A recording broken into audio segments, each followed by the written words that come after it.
Westfield Memorial Hospital provides high-quality health care to residents of Western New York, offering patients the most sophisticated medical advancements while keeping the ease and familiarity of a community hospital. Support for Chautauqua Sunrise has been provided by WRFA 107.9 FM, Jamestown's public radio station, streaming online 24/7 at WRFALP.com. Low power to the people. Chautauqua Sunrise is made possible by a grant from Fredonia Place, a continuing care retirement community providing dignity in a modern luxury environment. Meter's Restaurant, a family tradition for over 50 years in downtown Ripley, is a proud supporter of Chautauqua Sunrise. Meter's provides all-day dining, banquet services, and custom catering, specializing in pie.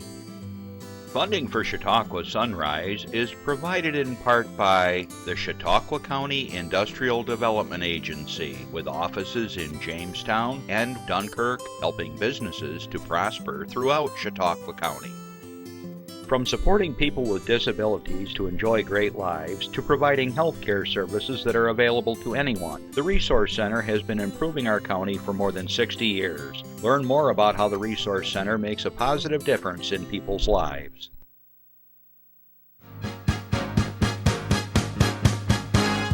From the Access Chautauqua Studios in Mayville, it's Chautauqua Sunrise. Chautauqua Sunrise is hosted by Doc Hamels and supported by the award-winning volunteers at Access Chautauqua.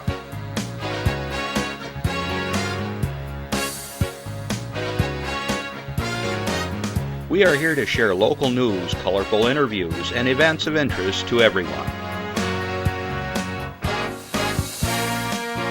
Chautauqua Sunrise is broadcast live Saturday mornings each week from 9 to 10 a.m. Send events via email or call us live. Check us out on YouTube and Facebook. And now, from the Access Chautauqua Studios, it's Chautauqua Sunrise. Good morning, everybody. I'm Doc Hamels, and welcome to another edition of Chautauqua Sunrise. Woo! Well, the sun rose, and it's pretty nice out there. It's in the 70s already this morning. I think when I got home last night about 10 o'clock, it was still 76, something like that. So we're getting a little shot of summer weather, only to be denied once again tomorrow. I guess it's supposed to drop down to the 50s. Hey, if you haven't watched the weather report, keep your eye on it. Later today, it's supposed to be some thunderstorms, and they're calling for, I guess, some pretty nasty weather there for moments. But who knows? You know, we see these reports, and by the end of the day, it just kind of fizzled out. So keep our fingers crossed. Don't mind the rain at night. Kind of helps out the crops and things like that. But thunderstorms can be kind of nasty with the hail and things like that. So anyways, just forewarned.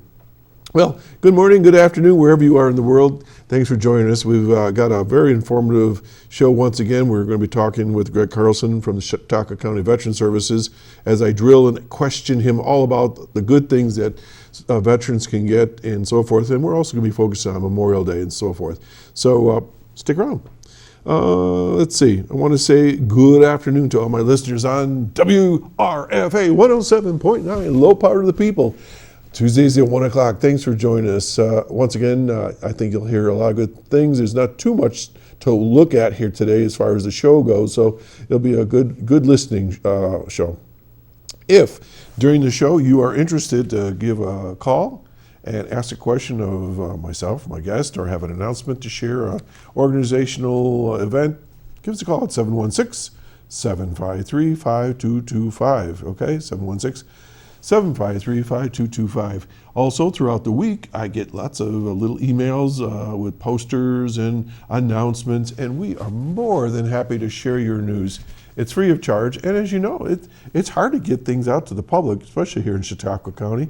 We don't have the multiple TV networks. We don't have multiple newspapers. Well, we have one on each end of the county, but what I mean is it's just the media is a little bit more limited than some of the other areas. So we try to do our part, and it's free of charge, and happy to do it for you. All right, well, I got a few things to share with you today, and let's start out with something I've been involved with since March, all right? And we've had a couple shows in the last couple of weeks talking about the fine arts, we're talking about the Lakeshore Center for the Arts, and I gotta tell you, this has been an experience that I have never had before in my life. I've been part of the cast for Becky's new car, and Jeff, if you want to pop that picture up and I'll speak to it. There we are from last night's opening performance, and it was sold out. It was a great time. The cast is absolutely fabulous, not necessarily including myself. I'm the least experienced actor in the group, and they've taken me under their wing, and I have learned so much from them, and every one of them. And there's the two in the middle there, they're in their 20s, and they're just dynamite, and everybody in that picture there has just contributed so much to the show. And you met Tina Rauza in the back, there's Pat Terrell in the back there. They're the production crew, they're the directors, and they tell us what to do and what not to do, and stand up straight, talk louder, all that good stuff. But the show is going to continue on tonight and tomorrow, 7:30 tonight, 2 o'clock tomorrow matinee, and the same thing for next weekend, Friday and Saturday, 7:30, and a matinee on Sunday. Tickets are only $20. You can chance it and come to the door and pay there, or you can go online and you can just follow the Lakeshore Center for the Arts .com, I believe it is. You can buy your tickets online. All right, and it's really a lot of fun, and I think you'll enjoy it. This is pretty much an adult show, all right, just in case you want to know that. And so anyways, there you have it. It's going to be kind of a rainy weekend, so it might not be a bad idea to take in the show and have a nice evening. Go out for dinner beforehand and go on down. All right, also in my notes here that I have, as far as, excuse me, a fundraiser, is that over at Meters today, there's a fundraiser for a family, and they are having a yard sale indoors. And I went, it was a two-part. I went the first time and I bought a couple cool things, and I love to go to yard sales. And today they're having the continuation of that, as well as tomorrow. So again, if you have inkling to go look for some cool things, check out Meters for their fundraiser. It's in the large group room there. All right, let's see here. I have some announcements to share with you, and we'll get to them right now. All right, ready, Jeff? Here we go. Shred It event, sponsored by the Westfield Memorial Hospital Ladies Auxiliary. It's going to be held in the hospital parking lot on May 28th, so mark your calendars, 9 a.m. to 12 a.m. to $10 a box. Pack all those old papers in a box and have them shredded securely. So, income tax season should be over for most of us. We have drawers and boxes full of papers that we were told to hang on to all these years when we really don't need them anymore. But you may be concerned that they would have personal information on there, and somebody might be digging through your garbage or whatever. You fill up a big old box, they shred it for $10, and it's a fundraiser for the auxiliary. And the ladies there, the guys, they do awesome work at the auxiliary. They have painted, they've decorated, they've provided furniture at the hospital. If you haven't been to the hospital, even just visit. You don't have to go there if you're sick, but just drop in and visit just the front lobby. It's gorgeous. So good on you folks for doing all that good work. So try to support them. $10 a box, May 28th, 9 a.m. to 12 a.m. All right, also in Westfield, it's the First Friday event that takes place every year for the most part. The Westfield Barcelona Community Chamber of Commerce is proud to once again present First Fridays, a fun and engaging street fair on Main Street in Westfield. This year's series will begin with a preview event on Friday, May 27th, weather permitting, which is sponsored by the Brooks TLC Hospital System. These popular events feature music, vendors, food, and a whole lot more. Each one runs from 5 to 8. So basically, it's like a street party, and everybody's out on the street, and it's just a good time. I've been to a number of them. I've played at a number of them, and it's really kind of a nice way to meet your neighbors and get out, and especially a lot of people have been locked up with the weather and so forth. So additional dates this year for First Fridays include June 3rd, July 1st, July 8th, which is what they call their second Friday. It's going to be a reunion weekend, August 5, September 2, September 9th, which is the second Friday, and the Lincoln Festival weekend, and October 7, the Fall Festival, weather permitting. Okay, So anyways, you'll see big signs there for First Friday a lot of times, but it's a really lot of fun. It's nice to get out, and of course they got good restaurants and things like that. All right, moving along. Prevention Works, who we talk a lot about here, they've got some exciting news. They now have merch. You can look at all the various things here that they have, and they've got t-shirts and sweaters. I don't know, we just had one picture, Jeff? But anyways, they've got things that you can purchase. Okay, funds received will help them deliver the much-needed programming for youth that strengthen social emotional learning skills and prevent early use of alcohol and other substances. So if you want to get that jersey or t-shirt, I think I saw a variety of different things. Prevention Works, they're local, and they do great work, and we've had them on the show here before. All right, moving along.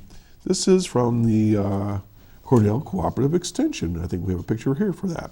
The Chautauqua County Master Gardeners, these guys and gals are the pros, are having their annual plant sale at Jamestown Community College on June 4th. That's coming up. Hard to believe it, June isn't too far away.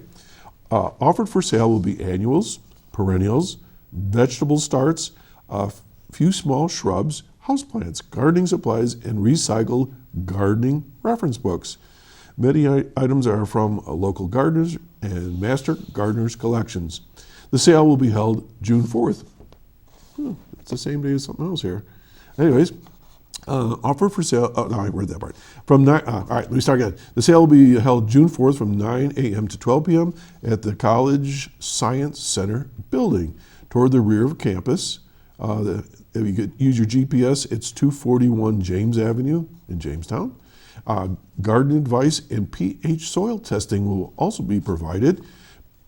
Please bring a small dry sample of your garden soil. Plants will be priced only from $3 to $10. That's really reasonable, depending on plant size. Other items will be sold at noted prices. Please note this is a cash sale only. For any additional questions, contact them by phone at 664-9502. 664-9502, and they hope to see you there. Oh, and that's extension 224, by the way. So at 664-9502, extension 224. I should continue reading the line, and I would have seen that. Okay? I don't know about you, but I've got most of my garden in, and it's like the green beans just popped up yesterday. That little bit of rain really got them going. So it's fun to watch the gardens grow. All right, we got a hypnotist coming to the Reg. Colin, I'll say it the best I can, Mockery, the star of the long-running Whose Line Is It Anyways? He joins forces with master hypnotist Assad Messi, or Masai, for the return of their hit show Improv Under Hypnosis. Justin, this is you. They'll turn you into a canary or something.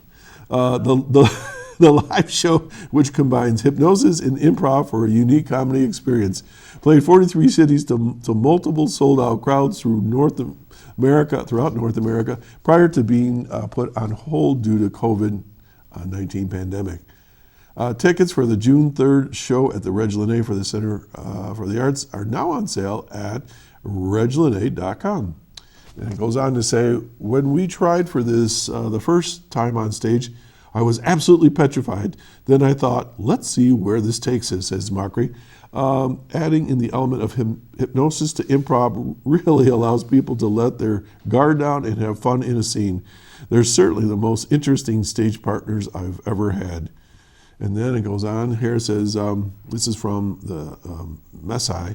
I've been hypnotizing people for 20 years, but when I studied improv, I had an epiphany.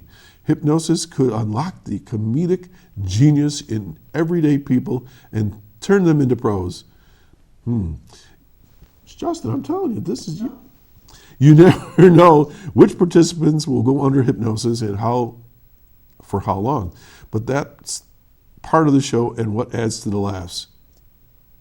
The show begins with Messiah welcoming 20 volunteers on stage to be hypnotized.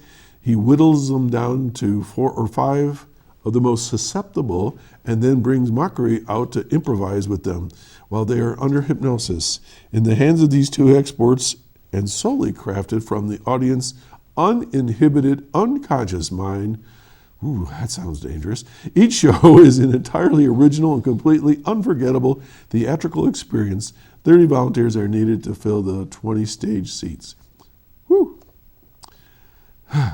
No. For more information, give them a call at 484-7070. And of course, you can go to the box office Mondays and Fridays between 12 and 5, Wednesdays between 12 and 8. I'm just looking here. It doesn't give the price. But generally I don't know what the price is, so you'll have to find out. Okay? So, sounds interesting. All right, let's go on to the next one. This is from the Infinity Performing Arts and our friends at 10,000 Maniacs. Okay, it says here, the 10,000 Maniacs and the Infinity Visual and Performing Arts, a 24-year tradition continues. There they are. 10,000 Maniacs have been a part of the Infinity story since its inception in 1998.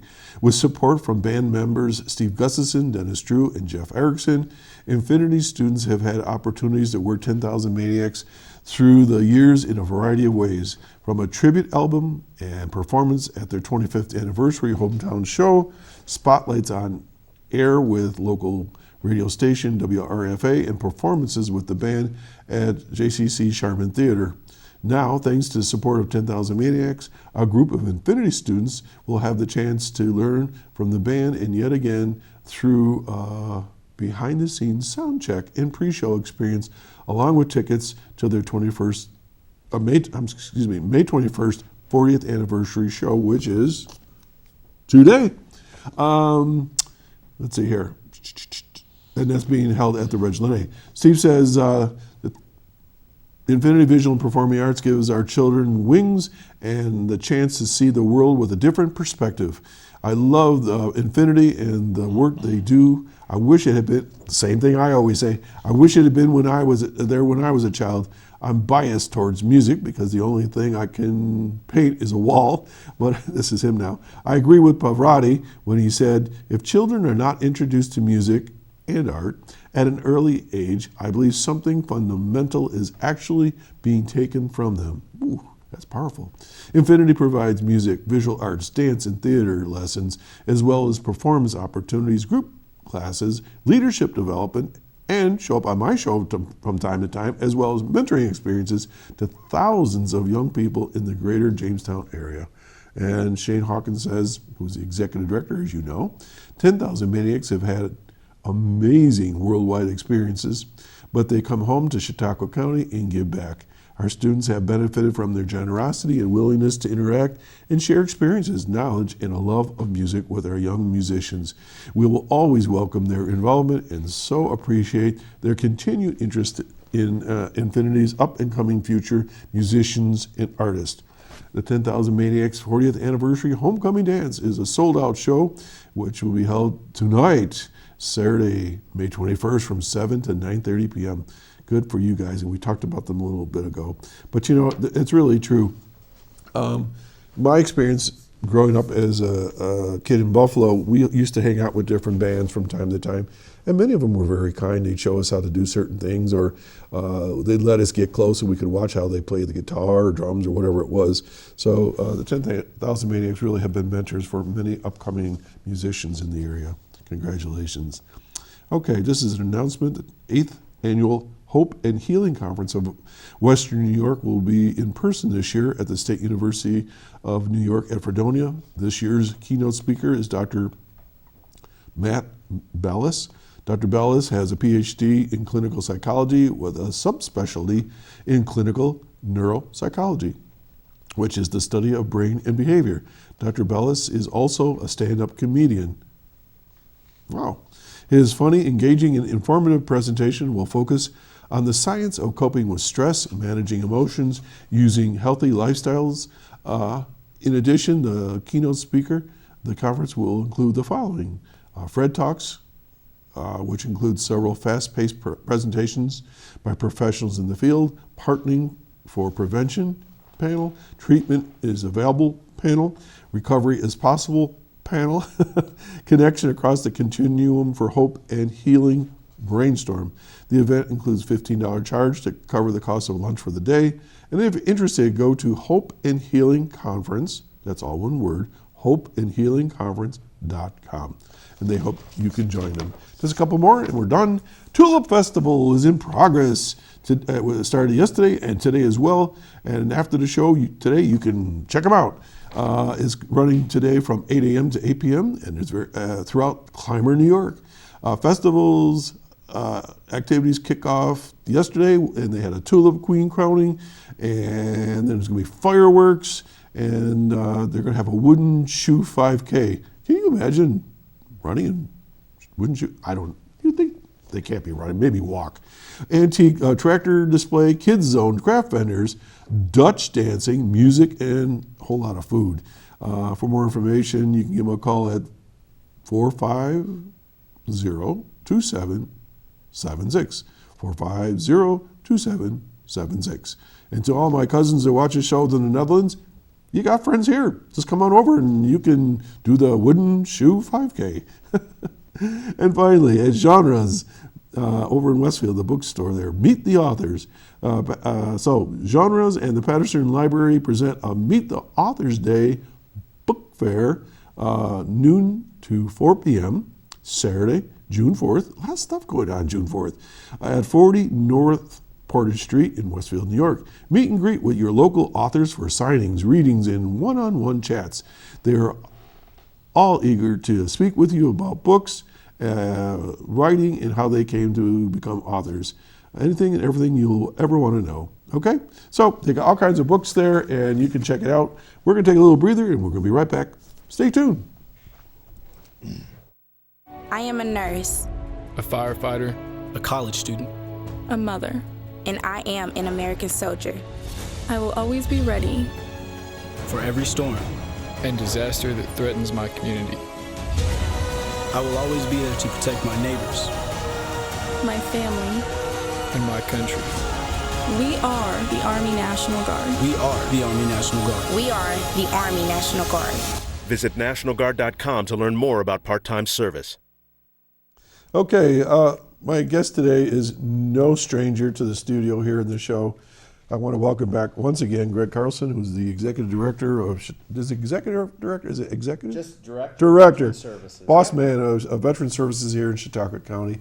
And people say, well, why do you have Greg on so much? I have you on twice a year, just before Memorial Day and just before Veterans Day. Why? Because I have certain pet groups of people that I just so much care about, and veterans are right up there, and I can't say enough, I can't do enough to make sure that they're taken care of, they have information, and that's part of my mission. So there is my statement for the day. So anyways, so Greg,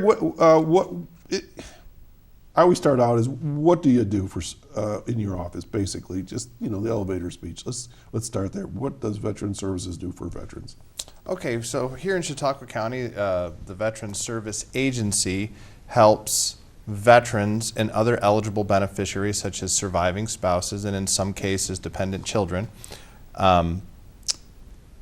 get benefits from the VA, whether that be financial benefits and service-connected disability compensation, or a needs-based program for war-era veterans that require assistance with the task of daily living that's called pension, or enrollment into VA healthcare, and then pretty much any VA-specific benefit. Even if we don't do the benefit, we can direct someone to the right person to do that. And then, of course, Carrie Finnerty does all of our burial benefits for eligible veterans. That's generally our day-to-day, 90% of the time what we do. And then, of course, we do outreach and we do some other things to help veterans that aren't part of the everyday veteran benefit piece. And then we have Cindy Reedy, who is the PFC Dwyer Program Coordinator, which is a non-clinical, it's very important, non-clinical peer-to-peer program for transitioning veterans or veterans who've already transitioned. A lot of times we'll have a transitioned veteran be a peer mentor to a veteran who is now transitioning. So we're going to come back to that word. Yeah. Okay. So it sounds to me, you're a clearinghouse. You're a resource library. You are someone that you can point somebody in a direction. That all those things, right? Yep, and of course an advocate. And no kidding, we are accredited to file claims for veterans and represent them to the Department of Veterans Affairs. I mean, we've even had Board of Veterans Appeals hearings with law judges in Washington, D.C., where we sit with the veteran and that we build the case. We are their representative. You know, we go into the Code of Federal Regulations and precedents and laws and a lot of stuff. I don't want to pretend to be an attorney, but we do a lot of similar things in veteran advocacy. So how in the world did you get involved with this? I mean, I know you're a veteran yourself. Correct. Thank you for your service. But how did you get, why did you go into this work? I mean, there's a million things you could have done. Well, I think, I'll try to make a long story short. So I spent 20 years on active duty in the military, and I retired from the military after 20 years. All of my education and training, for the most part, were in fields where there was no direct translation into the civilian world. I gotcha. So that was a piece of it. So although I had 20 years of experience and lots of education and training, I didn't have any specific field that I could just walk out into. However, being an enlisted person who transitioned to the officer world and also having served in 4 different career fields to include serving with the Army, even though I was Air Force, as an air liaison officer, I was uniquely equipped to go into veteran advocacy because I served on kind of almost every level. I touched them all, so I really had a good familiarity with more than just my specific area of expertise. But really, it was, I'd retired. I wanted to move back to this area. I had no interest in serving as a contractor for Boeing or Lockheed or doing anything like that. It was a great place to raise a family, so we moved back here, and I was working for the Resource Center. And I met Vince Horgan, who was the county executive at the time, who's a retired Air Force guy. And then I see this advertisement for Director of Veteran Services. I go, well, what do you do as a Director of Veteran Services? And you had to be a veteran. I checked that box, and there was some educational requirements, and I checked that box. And then you advocate for veterans, and I'm like, that might just be the right job for me. And then I started that in 2016. I retired 1 July 2016, and I started this job in October of 2016. I've had you on the show that many years? 6 times. This is my 6th Memorial Day. Wow. I think this is number 13. Wow. Because I've done every Veterans Day, every Memorial Day, but then there was an extra one in there for the Dwyer program. Right. So I think, but I could be mistaken. I'd have to go back and count. Well, I do appreciate you. But that's how I got. I mean, that's how I got into it, and you know, it's really interesting. You get to be a little bit doctor, you get to be a little bit lawyer, you get to be so many different things to help advocate. It's for holistic, veterans. really. Very much so. Yeah. So the first major question I have today is this standard issue now for the Air Force? Very nice outfit. I'm feeling very festive. I have my United States Air Force logos and aircraft, and I have the colors. It's a beautiful sunshiny day, and I figured this would just be appropriate. Oh my gosh. I don't know if you know this, but in the opening credits, you'll see various people in there, and there's an older gentleman with a veteran hat. That's my dad, who's since passed, but he was Army Air Force, and so he would have loved that shirt. I would have bought that for him because he had the best collection of Hawaiian type floral shirts I've ever seen in my life. A man after my own heart, because my future mother-in-law gave me a like a flower pattern shirt, and it kind of became a thing, so I have a collection now. I have a collection that I wear pretty regularly. You know, the saddest thing was Dad had these great shirts, and we were different size, and I couldn't wear them. So, but he just loved those shirts. Okay, so we're talking a little bit about veterans, obviously, but Memorial Day. So you and I have done this all the time, but I think it still bears defining the difference between Memorial Day and Veterans Day. And I know they kind of wash into each other, but originally they were set up differently, right? Correct, yes. So I'll let you So go ahead. Memorial Day is more for remembrance of veterans who lost their lives in service to our country. But it's not just exclusively for that. We recognize if you had a veteran that served in your family, father, grandfather, brother, sister who's passed away, we remember them as well. So it's more geared towards remembrance of those who are no longer with us, where Veterans Day is geared towards all veterans, Right. past, present, and future. Right. So- Okay. That's in a nutshell. Very good. So we were talking a little bit earlier, and I want to make sure people hear this early on the show. You're going to be giving a talk on Memorial Day somewhere? Correct. Town of Poland on Monday, and then our retired colonel, Vince Horrigan, who is a county executive. He's also recently inducted into the New York State Senate Veterans Hall of Fame. Whoa. He is going to be speaking at the Gold Star Memorial ceremony on Saturday. I'm his backup if he has issues with travel. So Okay. I will be there. I probably won't be speaking Saturday, but if Vince is interrupted in his travels for any reason, I'm there to back him up. Years ago, I don't remember, it's got to be at least 15 years ago, I was asked to speak at the Ripley Memorial Day at Quincy Cemetery, and it was a very humbling experience to stand in the middle of all the veterans that were there that day and their families, because I'm not a veteran, and but to be included and welcomed there to speak. And I now have been afforded the second opportunity to do the same, but in a different role. And when I was asked by the local veterans to speak this Memorial Day, I said I would. And then, of course, the panic struck was, what am I going to talk about? So my angle will be, as town historian, and you see where I'm going with this, is to talk about the richness of our community. A lot of people don't even know where Ripley is half the time. And I don't say that lightly, because a lot of people truly believe Ripley is in Pennsylvania, because a lot of people don't come that far west in the county. But where I'm going with this is that Ripley has a very rich history of men and women joining the armed forces and serving their country, and with great dignity and honor. And they've been well memorialized in the memorial that they have in town. So my angle will be talking about, you know, the richness of our history as a community, and where I'm going with all that is all of our communities have that in Chautauqua County, I think.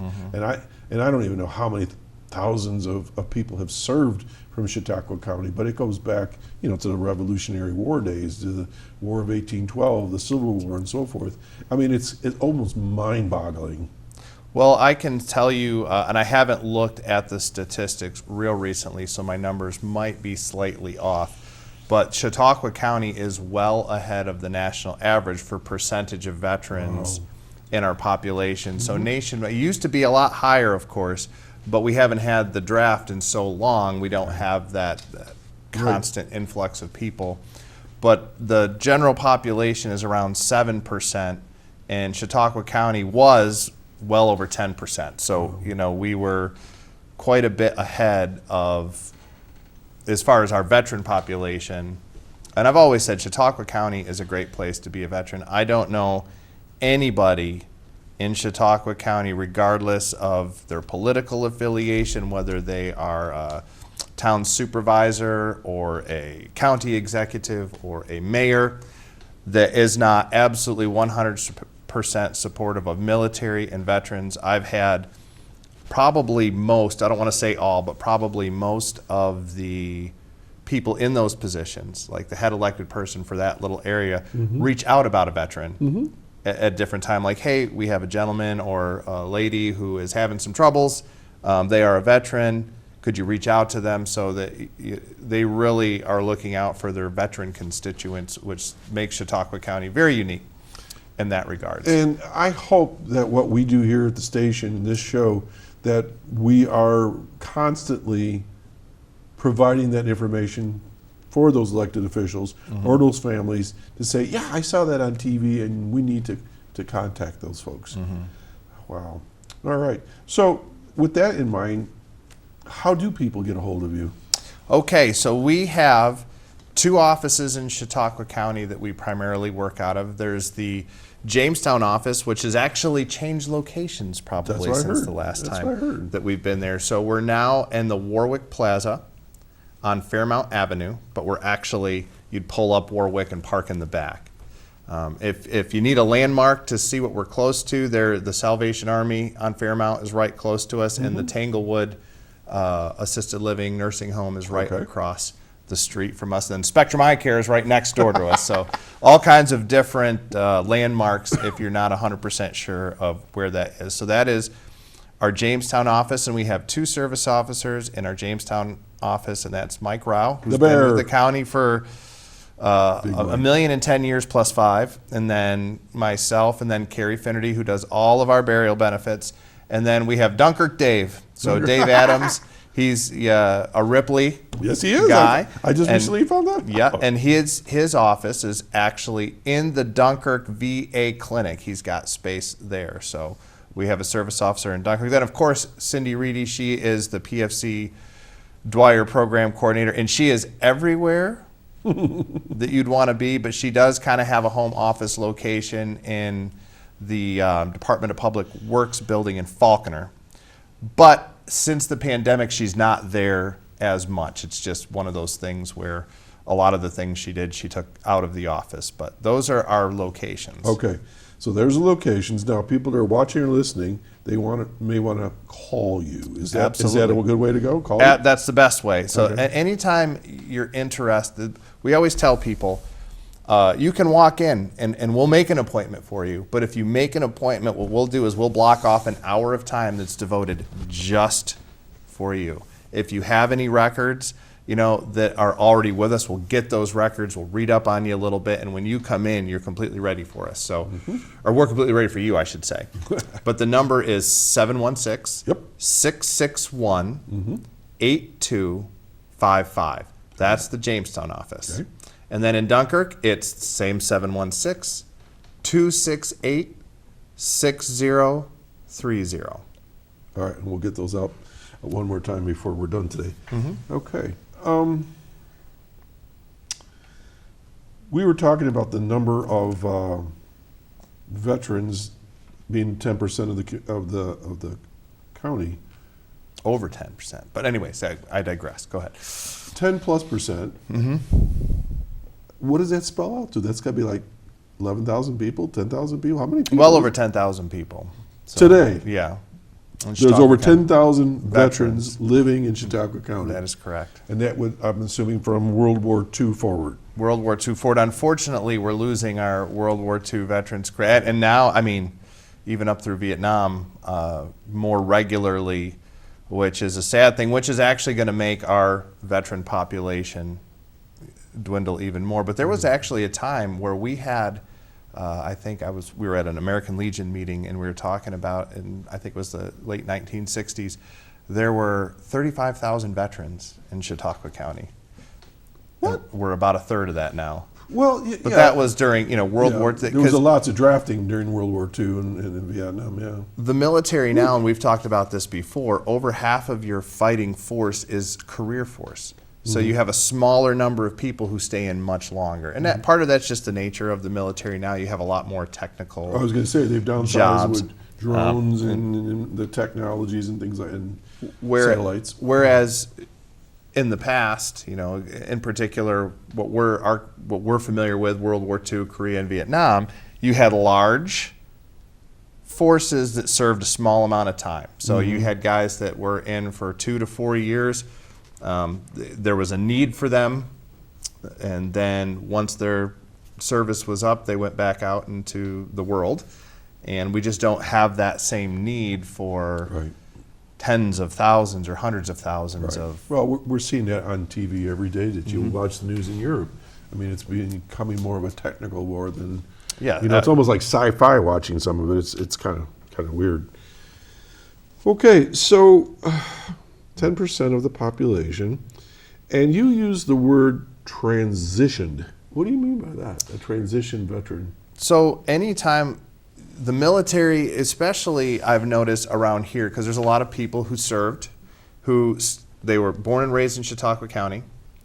They left Chautauqua County while they were in the service for 2 to 4 years, and it was an experience unlike any other that they'd ever have, being away from home, being overseas, being in a combat zone, or even people who didn't do those things, but maybe were in the Navy and went all over, and then they come back here to Chautauqua County, and they transition back into a world that they were familiar with, but their complete outlook has changed. Their experience, their human experience has completely changed. So there's an adjustment period that goes on for a lot of veterans when they come back. Now, some people serve a lot longer than that. And when they transition back, there's definitely things that are different. And I can't really put it into words because each veteran is so unique. And there's a transition process from going from a real sense of purpose and a mission to being on the job market again, maybe going back to school again, Well, maybe all the different things that go with You it. just think about when you graduate from high school. You had a structured day. You were supposed to report at certain times, and then when you graduate from high school, well, maybe you go to college, maybe you go to work, whatever. It's different. It is different. Now you have to get up on your own and report here. So I suppose it's the same thing in the military. It's very, from a structured day to in following orders or, having a mission to do. And now it's like, now what do I do? So one thing there's so many negatives about COVID, but there's been one positive for me as a service officer and as a veteran advocate, and I actually like this. So it used to be, or not used to be, for a period of time, more recent veterans, when they would leave the service, they did a very good job of matching them up and getting their VA benefits started. So I would never get to see new veterans. I was mostly dealing with veterans who were much older, been out of the military for a long time, and start seeking out benefits at retirement age. So now, because of COVID, they weren't doing that. So now I'm seeing a lot of 22-year-old, I just got out, moving back, and it's great because I can talk to them about, hey, I just went through this back in 2016 when I retired. Where are you looking to work? What are you looking to do? I had a young gentleman who just got out of the Navy, and he's now going to go to the Sheriff's Academy. Oh, wow. And a lot of that, I'm not the reason he's going to the No, Sheriff's Academy, but the it's a good conversation that story, we yeah. had, I said, hey, have you considered this? Well, and I gave him the online application they have through Super. GCC and everything. So it's great because I've gotten to see some of the young guys coming out, and I just haven't gotten to do that in a long time. So I've done more VA benefits for young veterans the last year than I did in the previous 5 before that. And you see, this is one of the reasons why I have you come.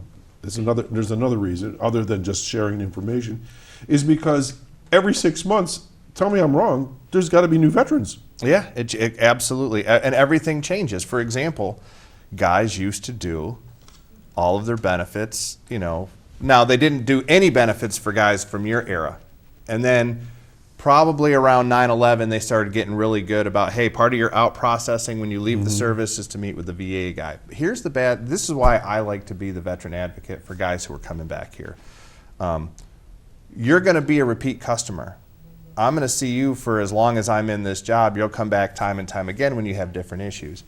Whereas the guys at your base, they see 50 soldiers a month or 50 airmen a month who are getting out, and they do a quick, it's like an appointment. They come in, they fill out your forms, you never see them again. So I think the level of advocacy you get, now I'm not taking any, I'm sure there's great service officers there.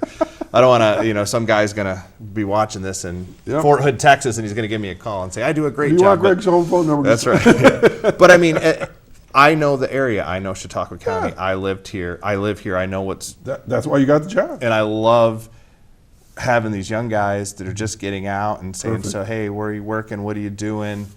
And I can guide them, I feel like, a whole lot better than a service officer maybe who's just going to do their claim and never see them again. Okay. We have a phone call. Want to Oh, take a okay. call? Good morning, caller. Good morning, Doc. Good morning, Greg. Good morning. This is Linda Spalding. Hey, Lynn. It's so good to see you on the show, Greg. I love it when you come on. Thank you for your service in the United States military, and thank you for all the service that you and the others do and the veterans to help the veterans in the community. And you've helped me and my family, I have to say. Thank you. Well, thank you. You have a perfect calling record when I come on the show. Well, you know what's not perfect? I haven't come to see your new digs yet. I have to come. Oh, absolutely. Please do. Yeah. I'm looking forward to it.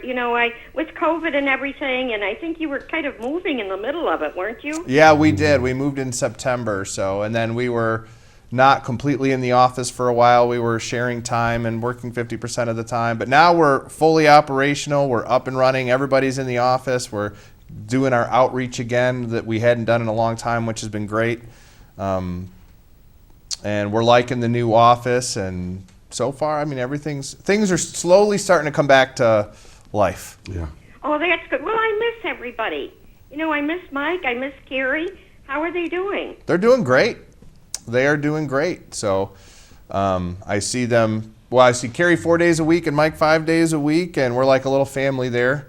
We've all been together for years and years and years now. So yeah, it was always so great when I would see you at the Office for the Aging site on 3rd Street, because it was good to be able to just talk to you to get information about people that were veterans or families of veterans, and it was just a really nice environment.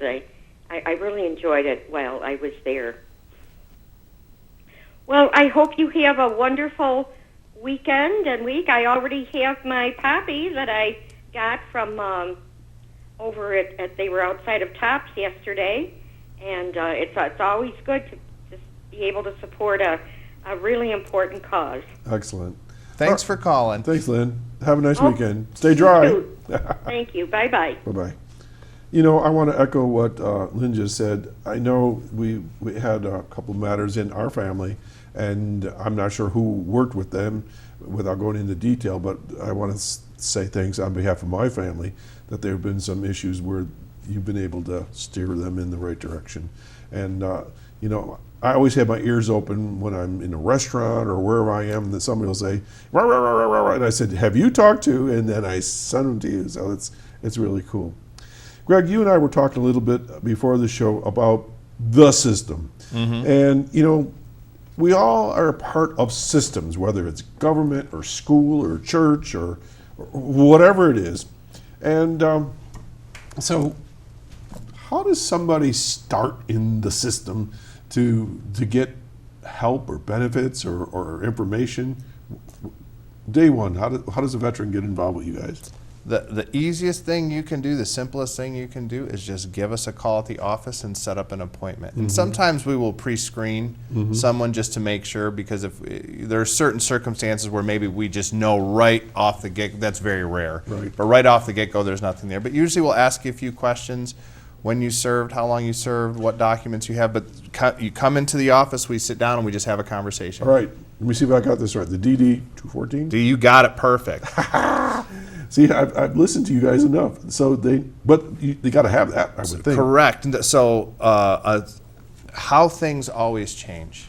The DD 214. I don't care when you served. I don't care if you got out yesterday or you've been out for 60 or 70 years. If you have not gone to the county clerk and submitted your DD 214 on the record, please do so, because that is the easiest way for us to get your discharge papers if you lose them. All right, hold on. Okay. So what you're saying is, if someone that's listening right now has never done this, they need to go to Mayville.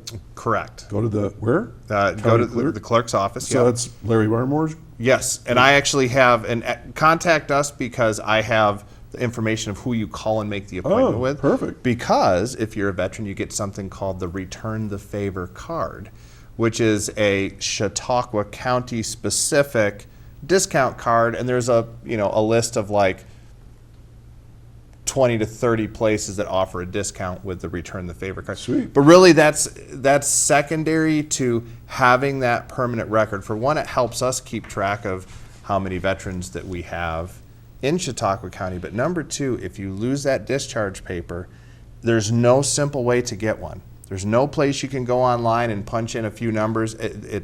Everything has to go to NPRC to get your discharge paper, which is the National Personal Record Center.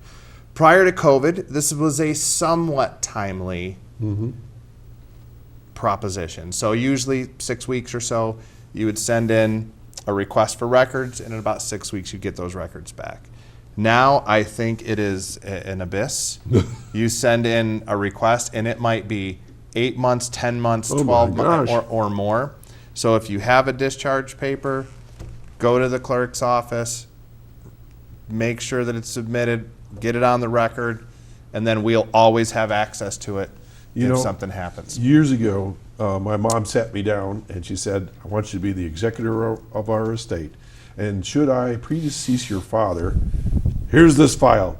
This is the number one file. You need to make sure you know where it is. And my dad's DD 214 was in there, which was 1945, I guess it was. Right, yep. And I never until sat down and talked with you on the show that I realized how important that was. I mean, that gets all kinds of things, especially even the funeral benefits, right? The stone and all You this. could essentially, and I'm exaggerating a little bit, but not completely. You can have every record from your military service, every document, every training report, every bit of medical information that you have. Without a DD 214, I technically can't do the benefit. Now we're going to do it anyways. But if you have none of those other things, but you have the DD 214, like I would prefer you have the legal discharge paper, because that is the start of all benefits for the Department of Veterans Can Affairs. they have a copy of it Yeah, copy's fine. on your phone? No, we need it. Well, we can make it. I'm trying to help here. Yeah, we can make it work. So we can make it work. So if all they had was something on their phone Just text with it modern to you. technology, we could get one on paper. So I guess the key is memorialize it and get it registered with the county. And so many people have lost their discharge paper, and I've probably run into this. I don't want to put a number on it, but half a dozen, I would say, veterans had lost their discharge paper, and they're still waiting for their records from NPRC, because they just, NPRC got hit with the COVID manning crunch, people not coming to. Yeah, not in the office. Yeah, and so that they're calling 8, 9, 10 months. I still haven't heard anything. Okay. So the moral of the story is keep your paperwork. Yeah. Especially for those that are just getting out of the service. and get it on file at the transitioning, clerk's office. And get it filed, and because you never know when you're going to need it, because you may not need it for a few years. And you'd also be surprised. Now this used to be standard operating procedure, like World War II, Korea, even Vietnam era. They would tell people almost like an order, and it's like guys didn't know better, that it really didn't have to do it. They thought maybe somebody would follow up and check, because they would say, like, as soon as you get home, you need to take your discharge paper, you need to get it on record with the county. And so someone will come into the office and they serve from 65 to 67. And do you have your discharge paper? No, I haven't even thought about it since I got out in 1967. Well, did you file one with the county clerk? Nope. So I go in the system and it'll be like November 2nd, 1967 stamped. I go, yes, you did. You must have done it. And the guys are just shocked. I did? They did it. And sometimes you look like a miracle worker, because they say, I can't get a discharge paper. And you go and you look and it's there, and they think that you've really done some magic. But it's something that they did back in 50 years ago. They just didn't recall doing so. Okay, we've talked a lot about the veteran themselves, and this is all branches of the military, right? Yes, to include the Coast Guard. I'm just going to say, my Coast Guardsmen really give me the business if I don't specifically mention them with the other four branches of the service, and our Guard and our Reserve brothers and sisters too. And so, myriad of services available, especially you're pointed in the direction. Now, what I want to focus on just for a little bit are the spouses, because you mentioned surviving spouses and things like that. But they don't have to be surviving. They can be still living with their spouse who's a veteran today. What kind of services are available for spouses? Now, 100%, it comes back to it depends. It depends on the particulars of the veteran. So if a veteran is 100% permanently and totally disabled, then they get private health insurance called CHAMP VA that's provided through the VA. They can get educational assistance. The veteran gets additional pay for the dependent if somebody is receiving compensation. So if your total combined disability rating is 30% or higher and you have dependents, then you get paid additional for your dependents. So typically the benefit always goes to the veteran until the veteran passes. Okay. And then the unremarried surviving spouse. Oh. Unremarried surviving spouse can't be divorced. You have to have been married continuously to the veteran until they pass, and then you can be the beneficiary. So what are benefits for the widow or widower in this case. So if a veteran passes away as a result of a service-connected disability, then they get to keep their CHAMP VA, which is the private health care that's provided through the VA. It's like health insurance. And then there's a monetary benefit called Dependency and Indemnity compensation. So it's a tax-free money they get every month. Usually it's not a percentage of what the veteran was getting, but it's a set amount, and it replaces some of what they would lose with the veteran passing. It's usually not as much. In some cases it's more, but that's complex. Before you go any further, do these spouses always know this? Not always, no. We're pretty good about if it's somebody we're familiar with, but we have situations where spouse, like a chance visit or a chance encounter changes their life. And of course we can't give names, but I can give you one specific example. There was a veteran, he served during the Vietnam era, and he was at Camp Lejeune. Okay. He was a Marine, and they had the contaminated drinking water there. And there is a list of diseases similar to Agent Orange, but it's for guys who are at Camp Lejeune that are associated with that contaminated drinking water. And he had a cancer that he passed away from that was related to that. Wow. But he passed away probably 10 years ago, and it wasn't until around 2015 or 16 that this started becoming, into law with the Department of Veterans Affairs.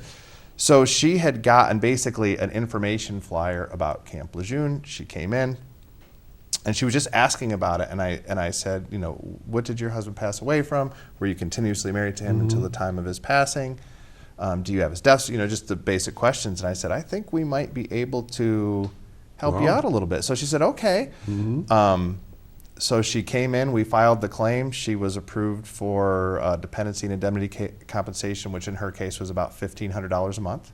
Whoa, that's significant. And then supplemental health insurance through CHAMP VA, and it enabled her to retire much more comfortably. And it was just a chance. Yeah. It was a chance. Hers was a very unique situation, but her husband had died of a cancer that was associated with the contaminated drinking water. Then fast forward 10 years. And she gets a flyer in the mail, comes to see us, and next thing you know, a couple months later, she's a lot more comfortable in her retirement than she was before. And again, that's why we do this show, because hopefully we've touched at least one or two people that are listening or know somebody in their follow-up. We got a minute and a half, so why don't we go to the phone numbers one more time. Jeff, if you want to put them up on the screen, and we'll announce them for those that are listening on the radio. Jamestown office, 661-8255, and that is Carrie, Mike, or Greg, and then Dave Adams, and he is in Dunkirk, 268-6030. All right, thank you. And we still have a minute left, so I always kind of finish up with this, is that there's a lot of rockheads out there, or veterans, that say, I don't need those services, give it to somebody else. True or false? False. If you are eligible for a benefit, it helps the other veterans, it doesn't hurt them. So let's say that you are a picture of health and you enroll in VA healthcare and you go to the Jamestown Clinic just one time per year to get your physical so that you can stay active. That's only one visit per year and you're not taking anything from the VA. However, that clinic, they base the number of providers on enrolled veterans, not the number of visits they get each year. So if you have a veteran who has serious health care needs and he has to go 10 times a year, you are helping that veteran because he only counts as one, you only count as one. So they base the manning on the number of people enrolled. Thanks, Greg. Greg Carlson, the Director of Chautauqua County Veteran Services, has been my guest today. Greg, thanks as always for coming on. This is such an important part of our community and our population here to know what you do. So thanks, and have a nice weekend, and good luck on your speech. I'm hoping to do the same.